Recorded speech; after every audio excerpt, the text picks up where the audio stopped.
Welcome back to the fourth video of Data and Formula Integrity. In this video, we're going to talk about simplifying formulas and applying templates to our spreadsheets.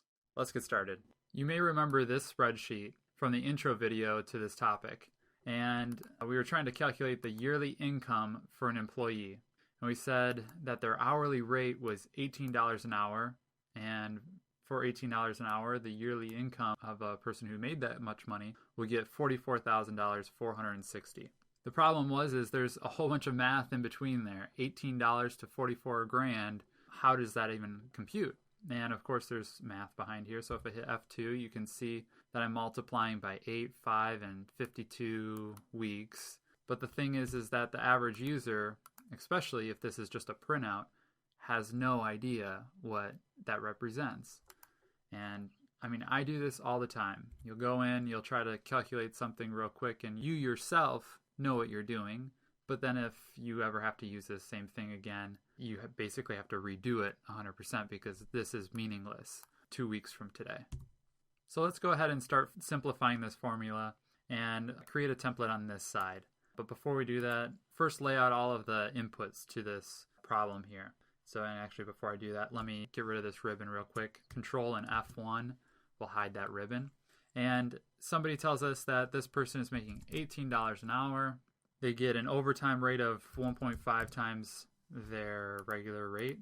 And they're working 40 hours a week. And let's say they work 5 overtime hours per week. And there's 52 weeks on average in a year. So those are our inputs. And let's make this template over here to the right. So I'm just going to copy and paste that over here. And let's start with, actually let's copy this hourly rate. That's going to be the same. And then let's go ahead and put overtime rate and put it as, just to make it clear that this is 1.5 times the regular rate. And tab it over and say that that's equal to this times 1.5. Perfect. And let's skip a line and just say that it's the regular hours per week is 40 hours, and I'm just going to copy that down and switch that beginning. I just hit F2, hit the home key, selected that area and said delete it, and then hit overtime per week 5, and here's our calculation. What's our weekly income from this? C's and V's, can't type today. So this is going to equal, my weekly income is going to be this times this. And actually, I already can see that I'm going to need a parentheses in here. So open parentheses there, hit the end button, close the parentheses, add the plus sign so I can add my overtime. Then I'm going to open them up back again. Click this guy, hit the plus sign, arrow up to the 5, multiply by the 5, close parentheses, and enter.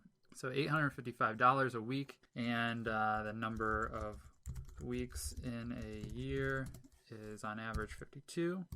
And then our yearly income then comes to equals the weekly income times the number of weeks in a year, 44,460. Same thing as what we have over here. So I'm going to get rid of these inputs. Now I want to make this look pretty. Okay, and then a lot of people, when they get to this point of, where you should start formatting, they'll say that looks good enough. You and I both know about this, or how it's laid out. Maybe we do understand it. But again, in 2 weeks from now, we're probably going to forget. And we're going to forget which ones are the inputs. And the inputs would be this one, these two. I'm just holding control right now and clicking, and the 52 weeks per year.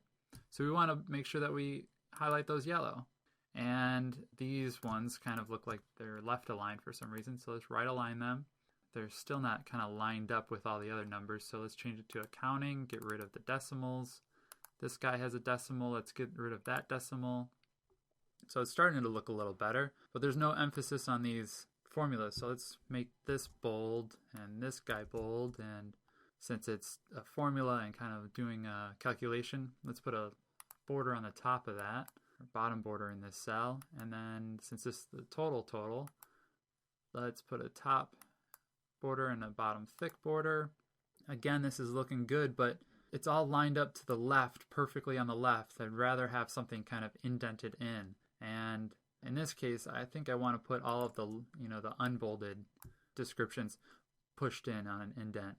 So to do that, You'll see some people, they'll go ahead and they'll hit F2 and hit home and hit space, space, space and hit enter. And then they'll do that to every single line. That's, in my opinion, it's very inefficient. You could just go, instead, I just hit Control Z. You could hold Control, grab the descriptions you want, and just click once on this indent in the increase indent. That way, if you're ever trying to look something up, you don't have to use the spaces. Or if you're doing a VLOOKUP formula, you don't have to have spaces in front of that. This cell only contains the hourly rate. There's no spaces in this area before it. Now that we formatted this template nicely, let's go ahead and add a reference to this formula here. And this is like the last thing that we'll do. So A, B, C, and D. And let's just lay out exactly how we did that formula. So it's A times C, or end parentheses, plus B times D, or end parentheses. And now at this point, when you print it off, the person who's using it will be able to verify your number just by doing this multiplication or this math real quick. And then let's pretend in 2 weeks from now, you need to go back in and make a change to this. This is the beauty of a template. First, you can easily see that it's a user input if it's yellow. So I'm going to change only the yellow cells. So $25 per hour. The person works 40 hours a week. On average, they work, instead of 5, they work 10 overtime hours a week. And therefore, their annual income will be $71,500. It's that simple.